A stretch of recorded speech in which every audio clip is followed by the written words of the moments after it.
la sangre derramada por muchos. Porque esto es mi sangre del nuevo pacto, que por muchos es derramada para remisión de los pecados. Mateo 26-28. El Señor Jesucristo vivía en aquel momento y estaba sentado a la mesa, y con todo, señalando a la copa llena de rojo vino, dijo: Esto es mi sangre que por muchos es derramada. Esto nos demuestra que no era su intención decir que el vino era literalmente su sangre. Ciertamente ya no es necesario refutar más el burdo dogma carnal de la transustanciación, el cual es obviamente absurdo. Allí estaba el Señor, vivo y sentado a la mesa de la cena, con su sangre en sus venas, y en consecuencia el vino no podía ser literalmente su sangre. Debe valorarse el símbolo, pero confundirlo con la cosa simbolizada llevaría a la adoración idolátrica de un trozo de pan. Nuestro Señor habló de su sangre como ya derramada, cuando todavía los clavos no habían atravesado sus manos y sus pies, y la lanza no había perforado su costado. No ha de explicarse esto por el hecho de que nuestro Señor estaba tan ocupado pensando en nuestra redención por su muerte, que hablaba de lo que estaba resuelto a realizar como algo ya consumado. Como disfrutaba de una amorosa comunión con sus discípulos escogidos, hablaba libremente. Su corazón no consideró tanto la precisión como el sentimiento.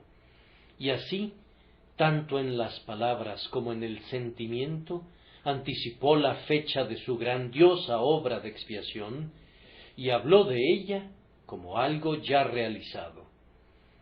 Para explicar el futuro significado de la bendita ordenanza de la cena del Señor, necesariamente tenía que tratar su muerte como un hecho cumplido, y su completa absorción en su obra hizo que le fuera natural y fácil hacerlo. Él ignora los modos y los tiempos, delante de él su obra. Mediante el uso de tal lenguaje, nuestro Señor también nos muestra la presencia permanente del grandioso sacrificio como un poder y una influencia. Él es el Cordero que fue inmolado desde el principio del mundo y por tanto habla de su sangre como ya derramada. En unas cuantas horas sería derramada literalmente, pero desde largas edades previas, el Señor Dios lo había considerado como algo ya hecho.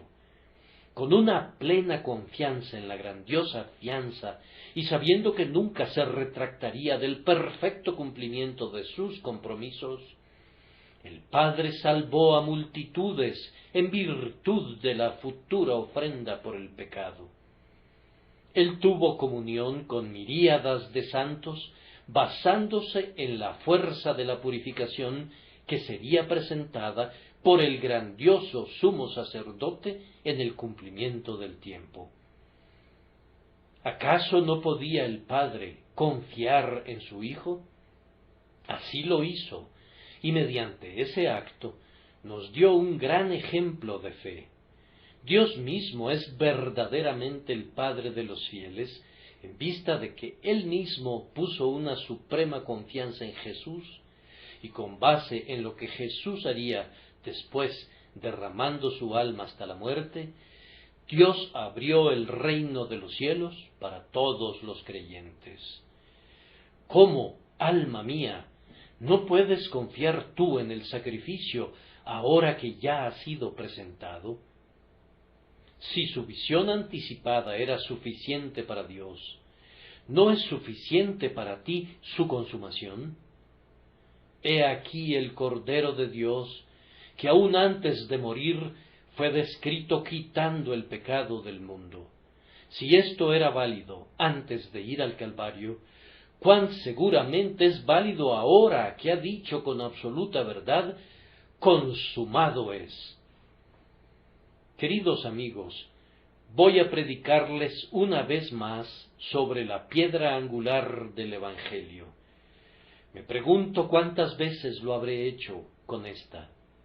La doctrina de Cristo crucificado está siempre conmigo.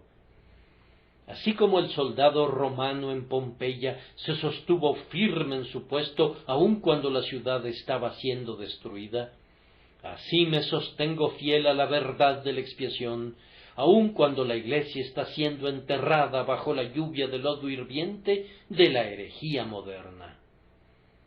Todo lo demás puede esperar, pero esta verdad, en particular, debe ser proclamada con un sonido de trueno. Que otros prediquen como quieran, pero este púlpito siempre resonará con la sustitución de Cristo. Lejos esté de mí gloriarme, sino en la cruz de nuestro Señor Jesucristo. Algunos pueden predicar continuamente acerca de Cristo como un ejemplo, y otros pueden disertar perpetuamente sobre su llegada a la gloria.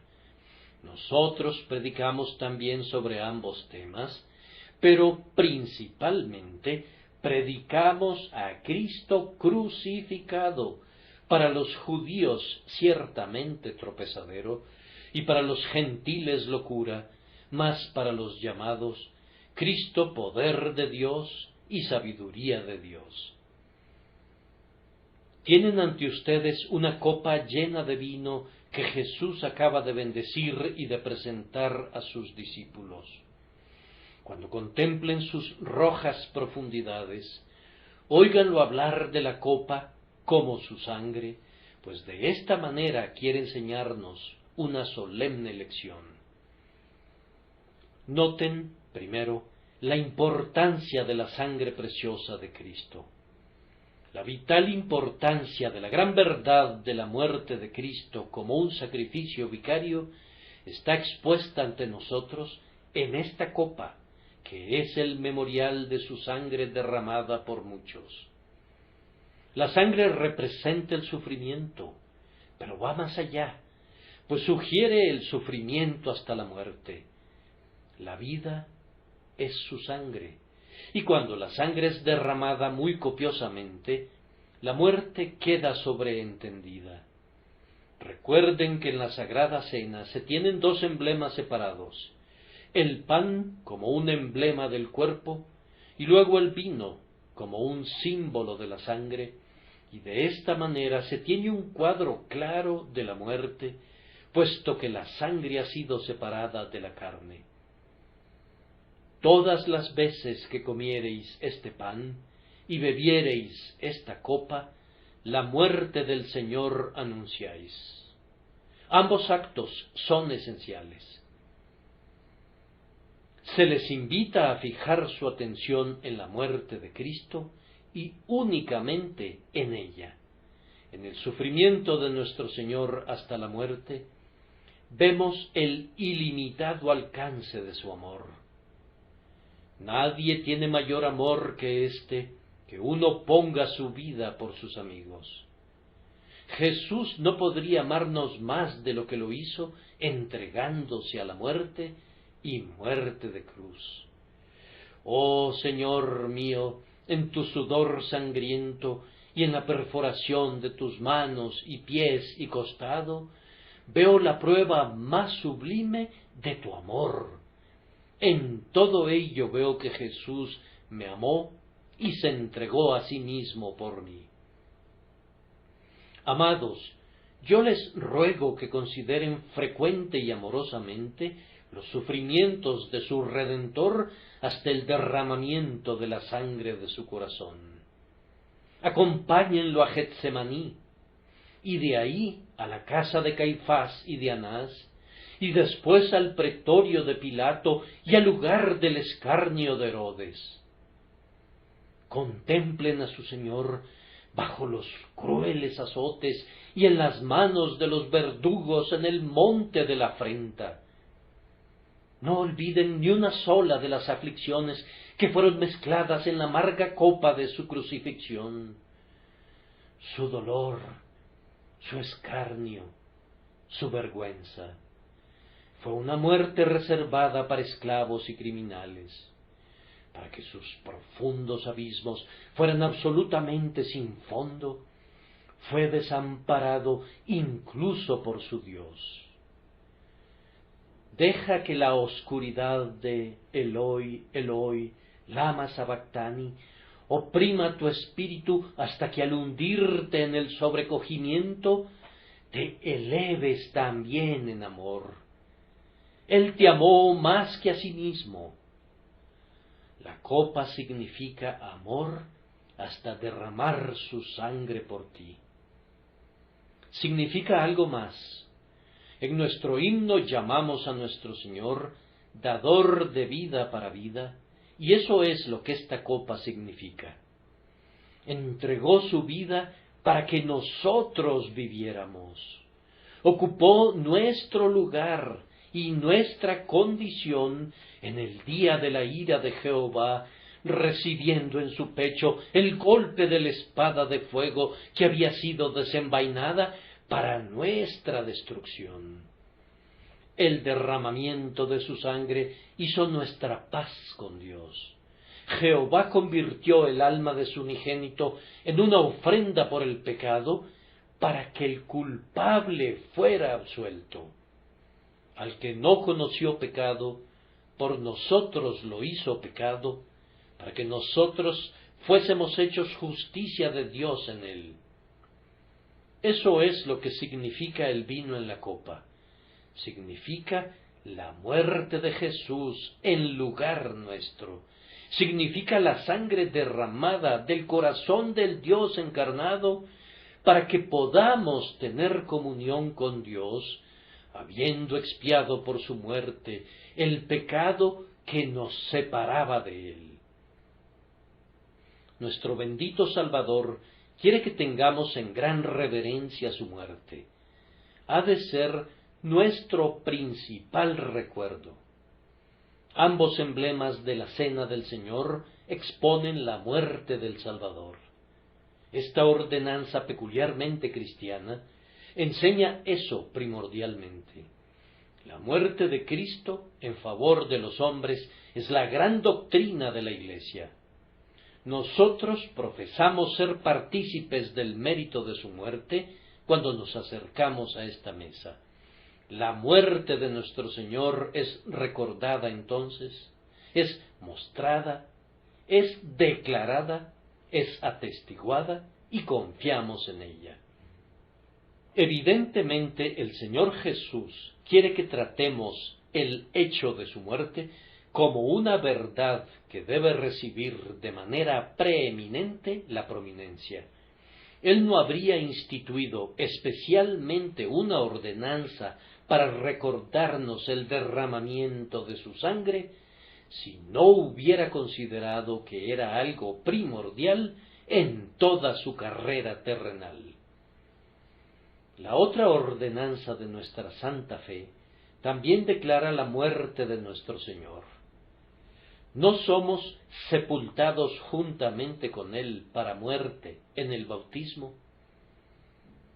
¿No es el bautismo un emblema de su inmersión en las olas de la aflicción y de la muerte? El bautismo nos muestra esa participación en el sufrimiento de Cristo por la cual comenzamos a vivir. La cena del Señor nos muestra esa participación en el sufrimiento de Cristo por la cual esa vida es sustentada. Ambas instituciones apuntan a su muerte. Además, amados, sabemos por la Santa Escritura que esta doctrina de la muerte de Cristo es la propia esencia del cristianismo. Si dejaran fuera a la cruz, habrían eliminado la religión de Jesús. La expiación por la sangre de Jesús no es un brazo de la verdad cristiana, es su corazón, tal como el Señor dijo respecto del animal: su vida que es su sangre, lo mismo es válido respecto del Evangelio. La muerte sacrificial de Jesús es el punto vital de nuestra profesión. Sin la sangre de Cristo no sé nada acerca del cristianismo. Ninguna enseñanza que arroje a la cruz al trasfondo es saludable. El otro día, cuando indagaba acerca de la condición de una cierta congregación, mi informante me decía que había habido pocas adiciones a la iglesia, a pesar de que el ministro era un hombre hábil y diligente. Más adelante me hizo saber la razón de su fracaso, pues agregó: yo he asistido allí durante varios años, y en todo ese tiempo no recuerdo haber oído ningún sermón sobre el sacrificio de Cristo. No niega la expiación, pero la deja fuera. Si esto es así, ¿qué pasará con las iglesias? Si la luz de la expiación es colocada bajo un almud, densas serán las tinieblas. Al omitir a la cruz, habrán cortado el tendón de Aquiles de la iglesia. Cuando ese tendón desaparece, no puede moverse y ni siquiera puede ponerse de pie. La obra santa rueda al suelo, languidece y perece cuando se suprime la sangre de Jesús. Más que nunca la cruz tiene que ser puesta al frente por los fieles, porque los infieles son muchos. Esforcémonos por enmendar la deshonra hecha a nuestro divino Maestro por quienes niegan o infaman su sacrificio vicario.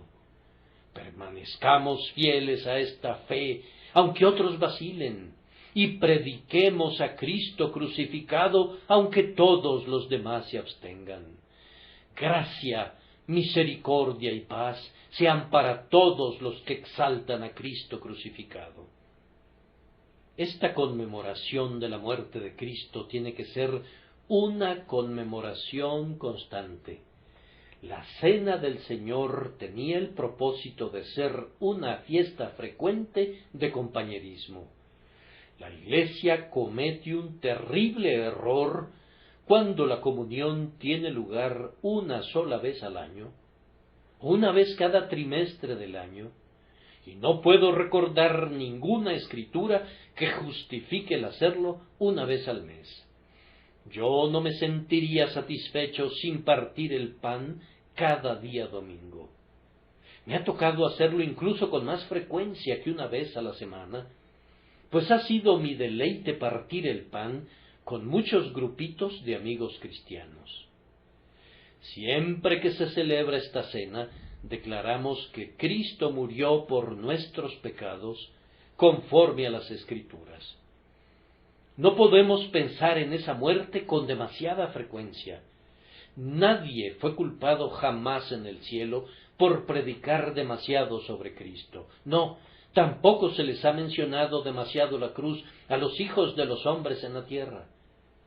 Las personas ajenas a esto podrían decir: este hombre solo toca una cuerda del arpa. ¿Te asombras? La mente carnal es enemistad contra Dios, y especialmente muestra su odio lanzando improperios contra la cruz. En la perpetua monotonía de la cruz, los santos encuentran una mayor variedad que en todas las demás doctrinas en su conjunto. Prediquen a Cristo, y a Cristo, y a Cristo, y a Cristo, y nada más que a Cristo, y los oídos que han sido abiertos encontrarán en su ministerio una maravillosa armonía de dulzuras concatenadas, una encantadora perfección de todo tipo de deliciosas voces. Todas las buenas cosas están dentro del ámbito de la cruz. Sus brazos extendidos sombrean todo el mundo del pensamiento. La cruz proyecta una santa influencia desde el este hasta el oeste. Entre tanto, Su base está plantada en lo profundo de los misterios eternos, y su parte superior atraviesa todas las nubes que cubren la tierra y se alza hasta el trono del Altísimo. Cristo es alzado sobre la cruz para poder atraer a Él a todos los hombres, y si nosotros deseamos atraerlos, ese debe ser nuestro imán. Amados, tenemos que mantener a la sangre preciosa de Cristo en un recuerdo vivo. Hay para mí algo sumamente familiar en esa copa llena del fruto de la vid. El pan de la cena es el pan de nuestro alimento común, y el vino es el usual acompañante de las fiestas. Yo bebo con mi amigo esa misma sangre pura de la uva que es puesta sobre nuestra mesa sacramental. Miren esas gotas rojizas, de color rubí, que aluden a la sangre misma de su Señor. Yo no me hubiera atrevido a inventar ese símbolo, ni ningún hombre salido de un molde mortal se habría aventurado a hacer algo así, para que no pareciera que estaba rebajando esa augusta muerte a nuestro rastrero nivel. Pero en infinita condescendencia, Jesús mismo elige el símbolo, y mientras que por su materialidad ilustra la realidad del sacrificio, por su ordinariez muestra cuán gratuitamente podemos participar de él. Él no quiere que lo conozcamos según la carne, y que olvidemos la naturaleza espiritual de sus aflicciones. Con todo, quiere que sepamos que tenía un cuerpo real cuando se desangró, y que murió una muerte real, y que su cuerpo tenía que ser enterrado, y por ello simboliza su sangre no por medio de una fantasía etérea o de un signo místico, sino por medio del vino común en la copa. Así quiere alcanzarnos por medio de nuestros ojos y de nuestro gusto, usando dos puertas de nuestra naturaleza que conducen al castillo del corazón, pero que no son el camino usual que usa el rey para ir allá. Oh bendito Maestro, te encargas de enseñarnos tan enérgicamente, entonces debemos estar impresionados con la realidad de la lección, y no debemos tratar nunca tu pasión como una cosa del sentimiento, ni convertirla en un mito, ni verla como un sueño de la poesía. Tú serás sumamente real para nosotros en la muerte, como lo es esa copa de la que bebemos. Los amados recuerdos del derramamiento de sangre de nuestro Señor tienen el propósito de ser un memorial personal. No hay cena del Señor a menos que el vino toque los labios y sea recibido en el propio ser del comunicante. Todos deben participar. Él dice: bebed de ella todos.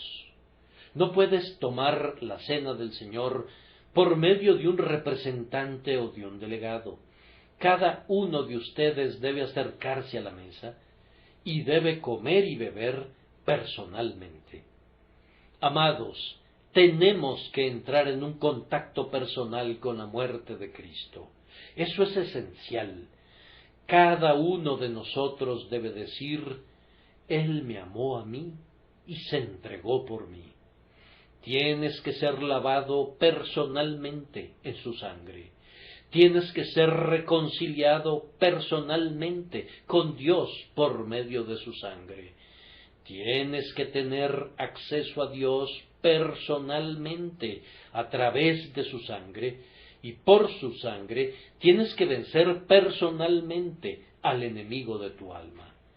Así como la propia puerta del israelita debía ser embadurnada con la sangre del Cordero Pascual, así debes participar individualmente del verdadero sacrificio, y cada uno debe conocer por sí mismo el poder de su redención.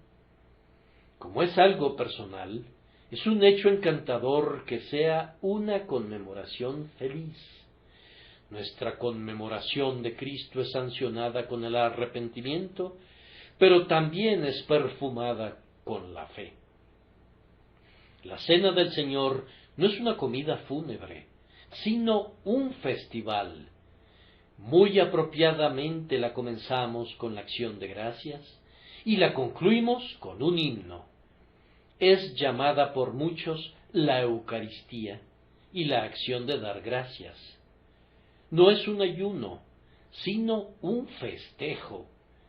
Mis momentos más felices son los que paso con el Rey junto a su mesa, cuando su estandarte sobre mí es el amor. La muerte de Cristo es un manantial de solemne gozo. Antes que nuestro grandioso sacrificio muriera, el mejor símbolo de su muerte era la sangre de los toros y de las cabras. Vean cómo se retuercen las víctimas en la muerte. El cuchillo sacrificial hace una obra terrible al pie del altar. Es difícil estar allí y ver cómo se desangran las criaturas. Después que ocurrió la muerte de nuestro Señor, la sangre de los animales ya no era el tipo, sino que era la sangre de la uva. Aquello que era terrible en perspectiva es gozoso en el recuerdo. Aquello que era sangre al ser derramada es vino al ser recibido. Provino de él con una herida, pero nos llega con una bendición.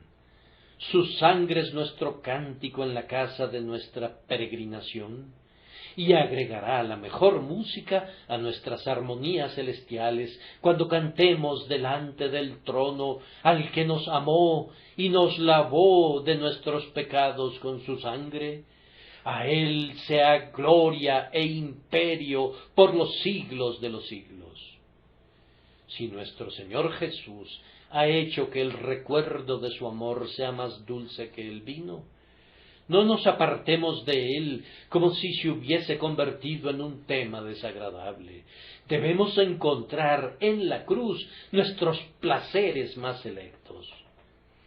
Además, nuestro Salvador quería que sostuviéramos la doctrina de su muerte y del derramamiento de su sangre para la remisión de pecados hasta el final de los tiempos, pues la constituyó como una conmemoración perpetua. Bebemos esta copa hasta que Él venga. Si el Señor Jesús hubiera previsto con aprobación los cambios en el pensamiento religioso que serían introducidos por la creciente cultura, Él habría arreglado seguramente un cambio de símbolos que se adecuara al cambio de doctrinas. ¿Acaso no nos habría advertido que hacia el final del siglo XIX los hombres se volverían tan ilustrados que la fe de la cristiandad tendría necesariamente que tomar una nueva ruta y por tanto habría señalado un cambio de los memoriales sacramentales? Pero Él no nos ha advertido de la llegada de esos hombres eminentemente grandes y sabios que han cambiado todas las cosas y que han abolido las verdades pasadas de moda por las que murieron los mártires. Hermanos, yo no creo en la sabiduría de esos hombres y aborrezco sus cambios.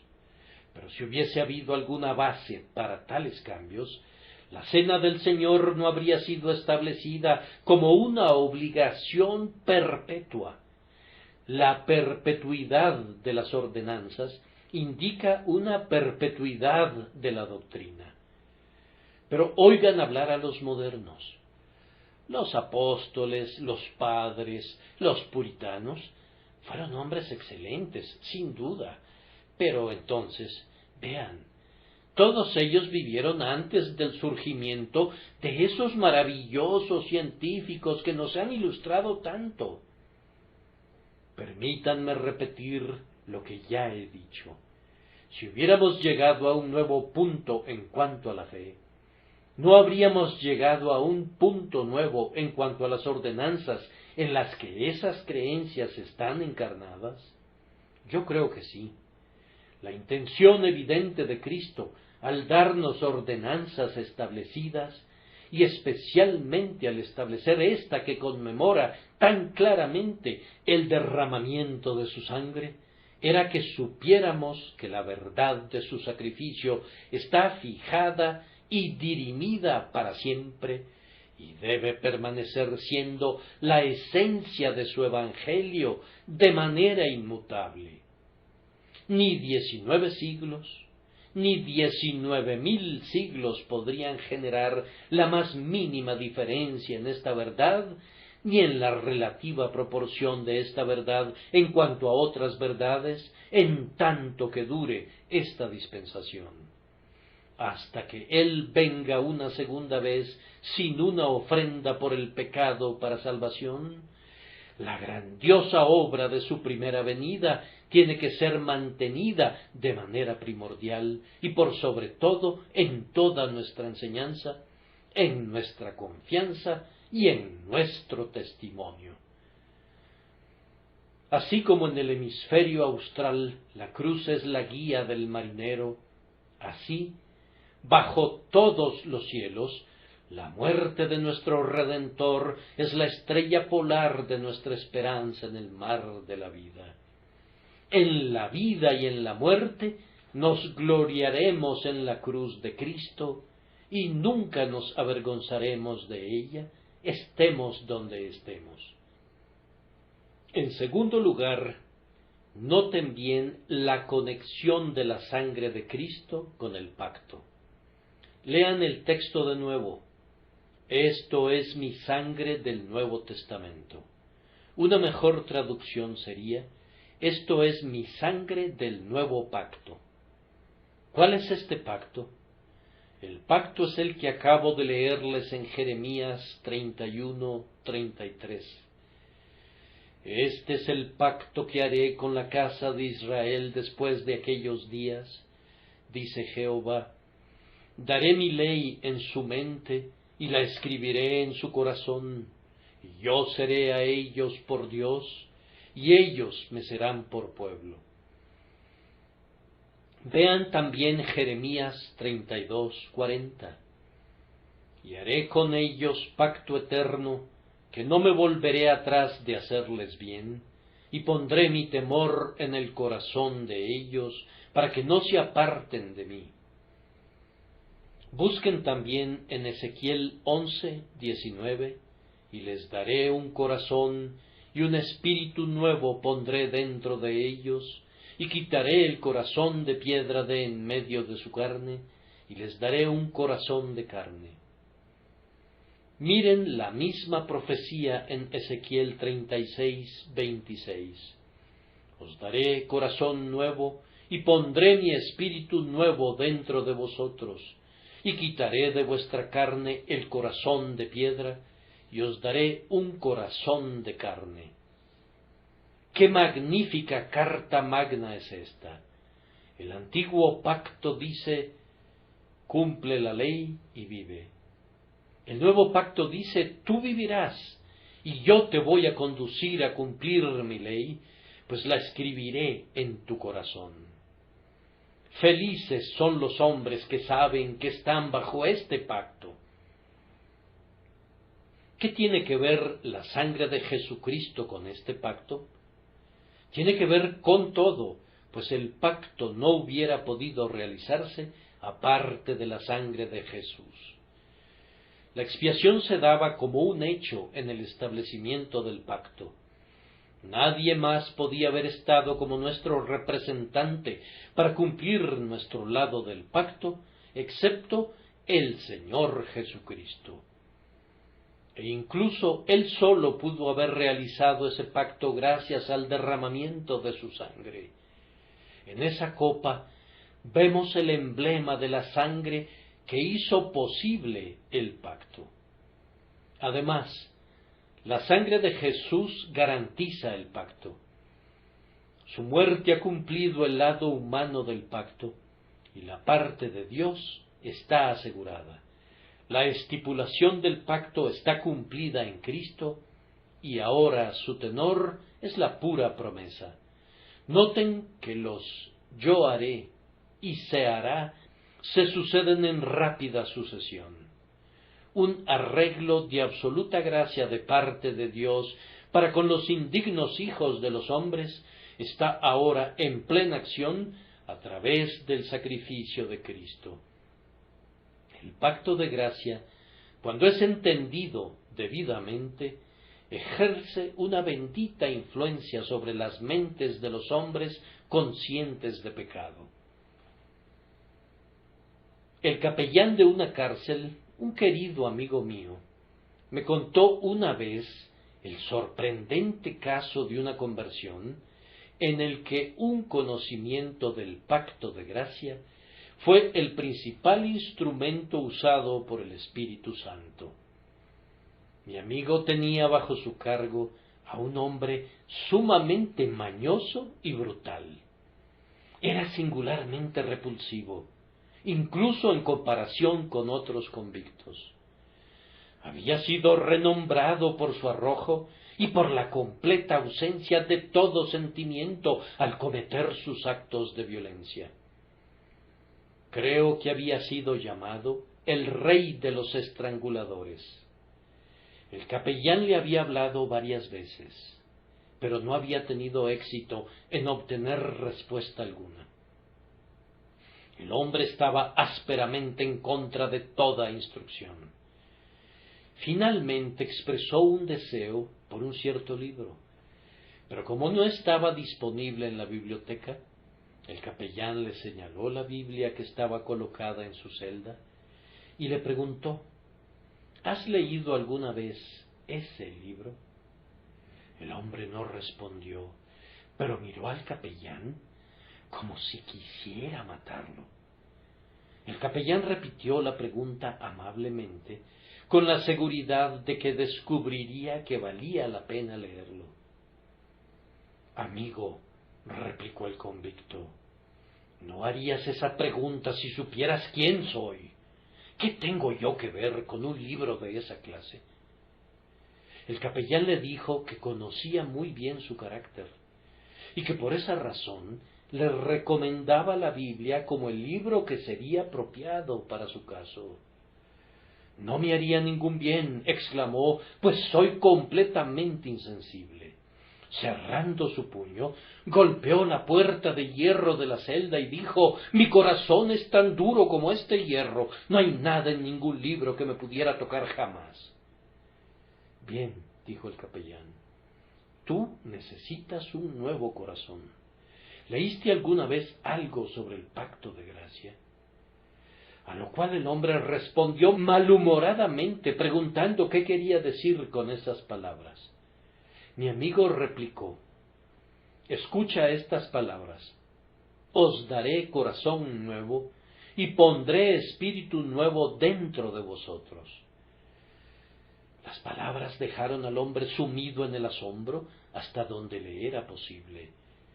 Pidió que el capellán le encontrara ese pasaje en la Biblia. Leyó las palabras una y otra vez, y cuando el capellán vino a visitarlo al día siguiente, la fiera salvaje había sido domada. Oh, amigo, le dijo, nunca soñé con una promesa así. Nunca creí posible que Dios hablara así a los hombres. Si Él me diera un nuevo corazón, sería un milagro de la misericordia, y con todo, yo pienso, dijo, que Él va a obrar ese milagro en mí, pues la propia esperanza de una nueva naturaleza está comenzando a tocarme como nunca antes fui tocado. Ese hombre se volvió de modales amables, obediente a la autoridad y semejante a un niño en espíritu.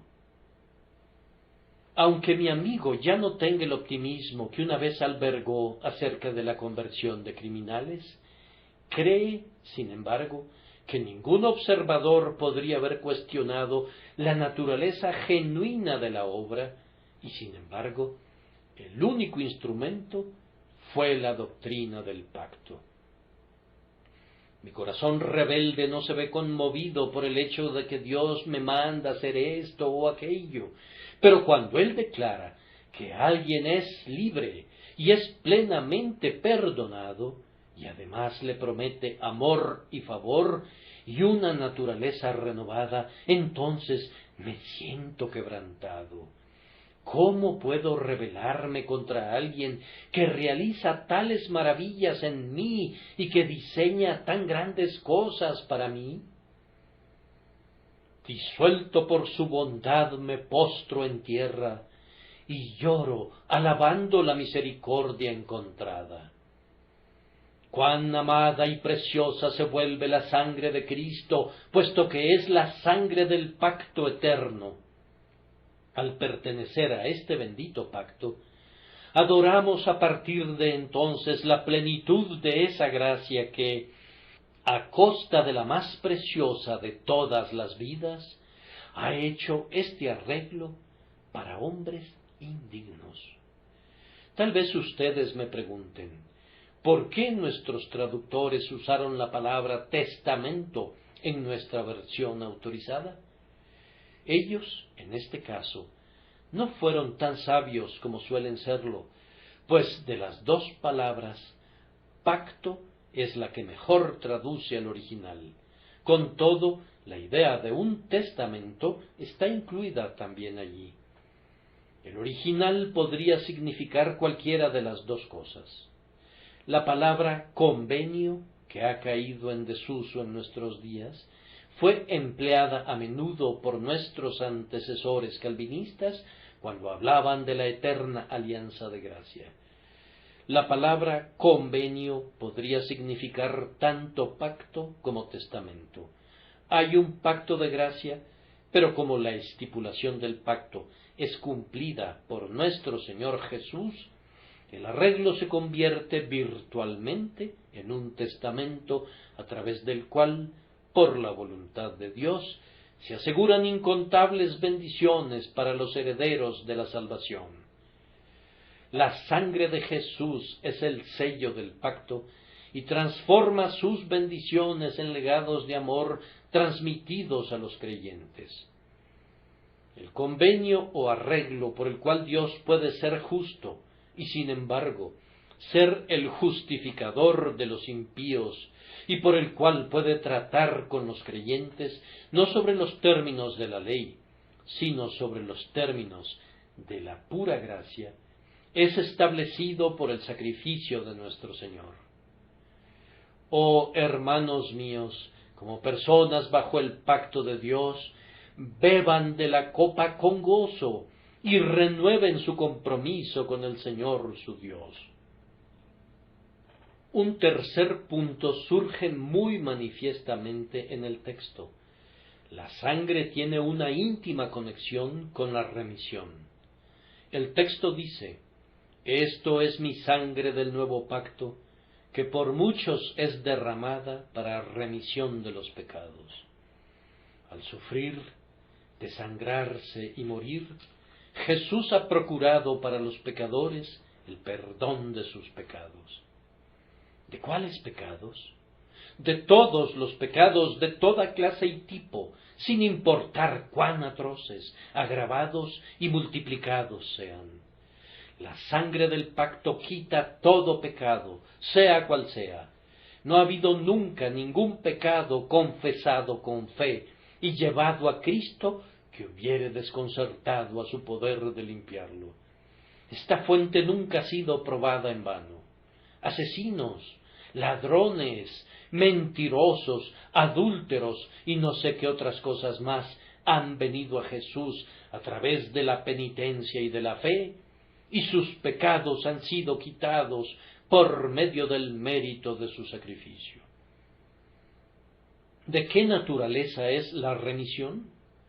Es un perdón libremente otorgado que actúa inmediatamente y que permanece para siempre, de tal manera que no hay temor de que la culpa pueda volver a ser imputada a quien ya ha sido perdonado. Nuestros pecados son borrados por medio de la sangre preciosa, son arrojados en las profundidades del mar y son alejados de nosotros cuanto está lejos el oriente del occidente.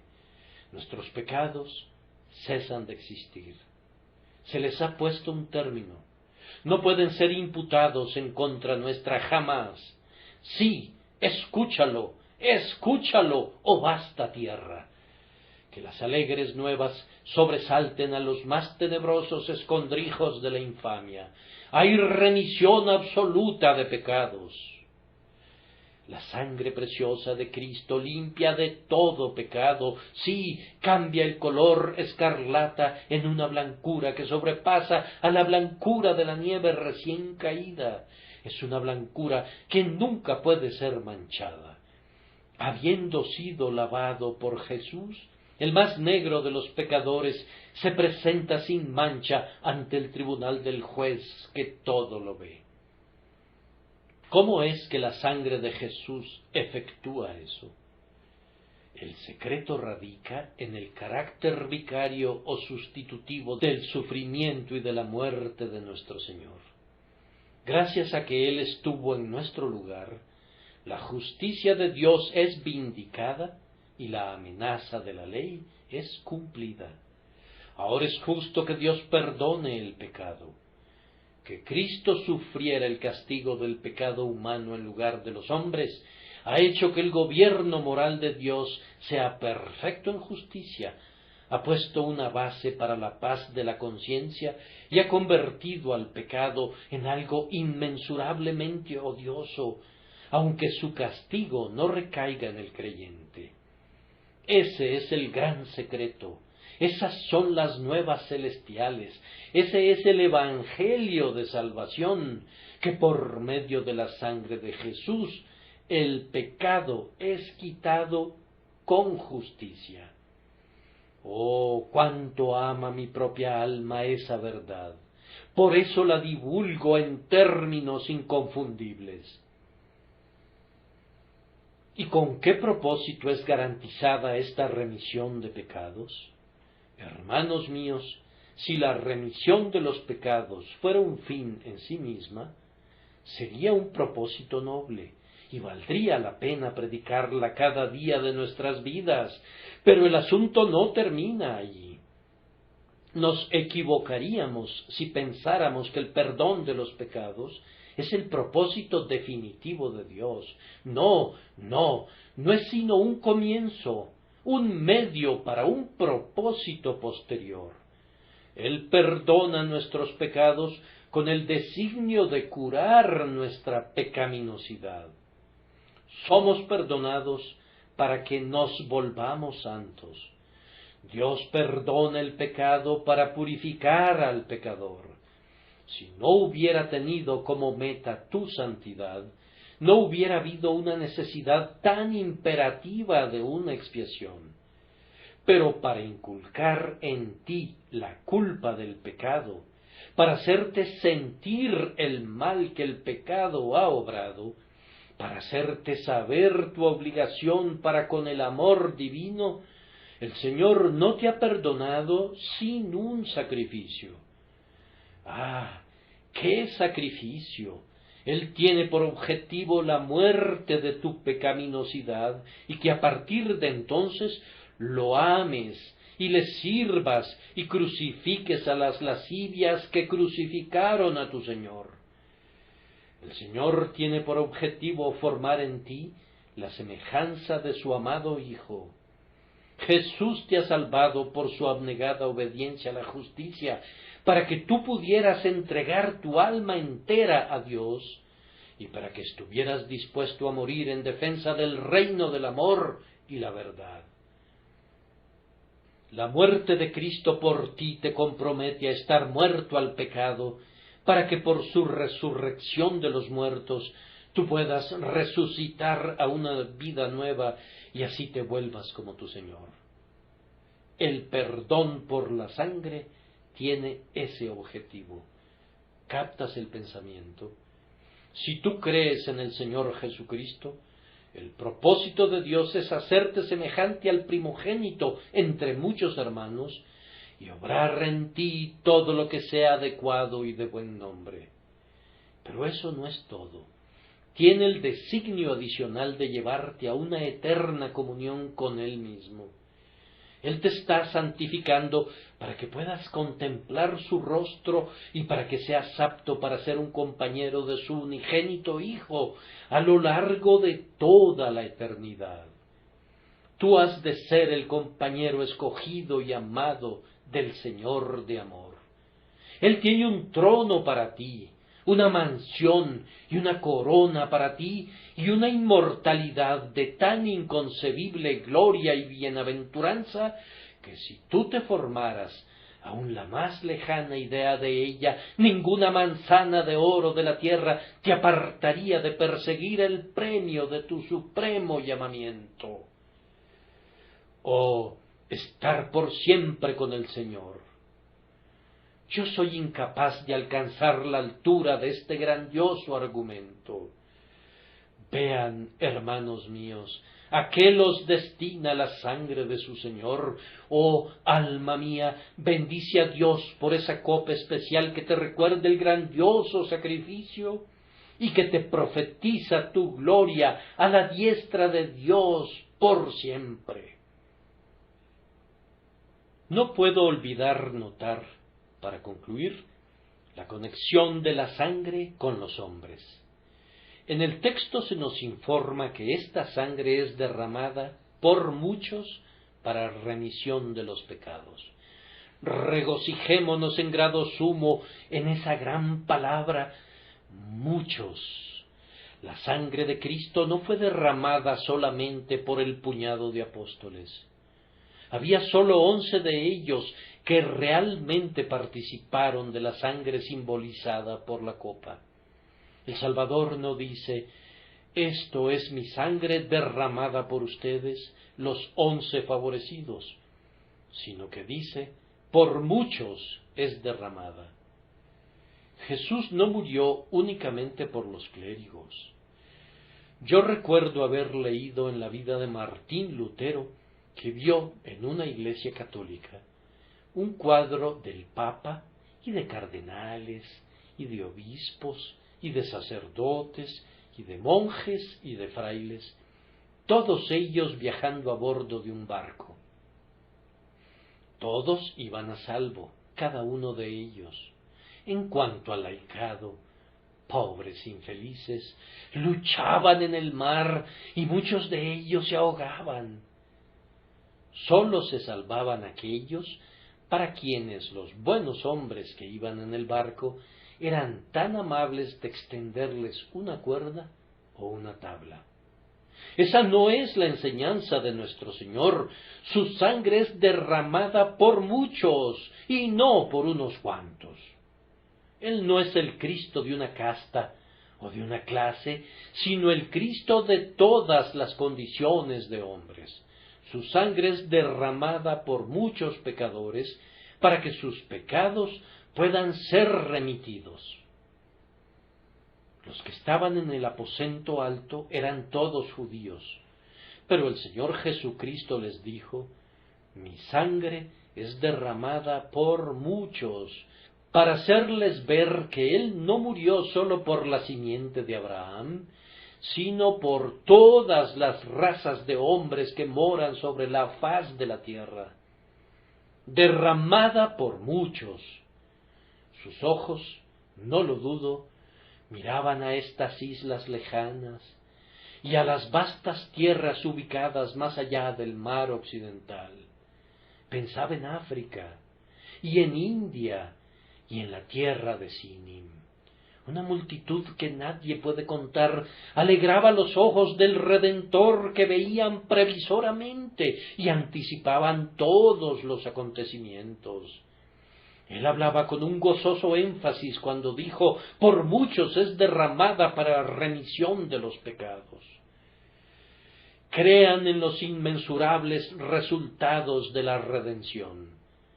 Siempre que estemos haciendo arreglos para la predicación de esta sangre preciosa, hagámoslos a gran escala. La mansión del amor debe ser edificada para una gran familia. No debemos cantar diciendo, Nosotros somos un jardín amurallado. Mantengamos los muros muy firmes y seguros. Esperemos ver que grandes números entren en el sagrado recinto. Todavía tenemos que abrirnos paso a la derecha y a la izquierda. Las masas han de ser compelidas a entrar. Esta sangre es derramada por muchos.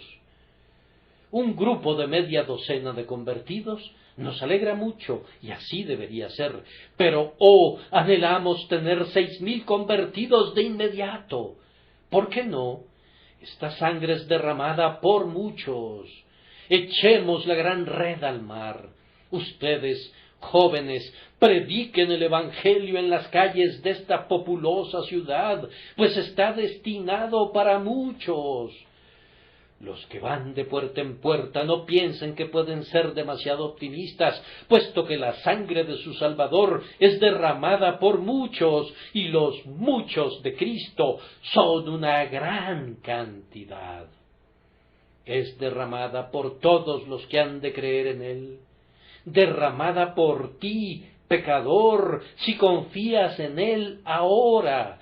Si confiesas tu pecado y confías en Cristo, ten la certeza de que Jesús murió en tu lugar y en tu condición. Es derramada por muchos, de tal manera que ningún hombre ni ninguna mujer confiarán en Él en vano, jamás, ni descubrirán que la expiación es insuficiente para ellos.